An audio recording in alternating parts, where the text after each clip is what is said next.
Pagdating sa comedy, talaga namang isa sa mga nangunguna si Michael V. At si Bitoy, abay, di rin pala magpapahuli sa pagdodrawing.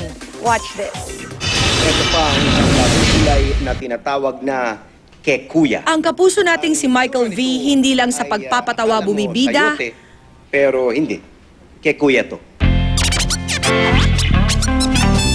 dahil ang veteranong komedyante, akalain mong pati sa pagguhit, umaariba. Bata pa lang daw mahilig ng mag-drawing si Bitoy. Portraiture tsaka drawing, since grade school pa yata ako, ginagawa ko na. Hindi lang nagkaroon ng bench. Ang ilan sa kanyang pinakabagong likha, tampok sa exhibit na pinamagatang Cinetology sa Nova Gallery sa Makati City. Tatlo lang umabot.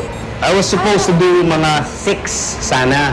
Kasi medyo madali yung medium ko. I was using markers tsaka colored pencils. Naubos ang tinta ng markers. Ano ba yan? Kaya tatlo na lang. Michael, di ka lang pambili ng market. Wala dito ang mabili. Bida sa mga bagong obra ni Bitoy ang tatlong alamat sa mundo ng musika. Sina Michael Jackson, John Lennon at Elvis Presley. Bakit yung tatlong yun ang napili mong gawing obra? Ang naging tema nung mga works ko, tinatawag kong rock and glasses. So, magkaibang elemento, isang napakatibay, napakatigas, isa medyo fragile. Makikita rin sa exhibit ang ilang larawang kinuna ni master rapper Francis M. na binigay niya noon kay Bitoy. Etong mga to, mga iniwan niya sa akin eh.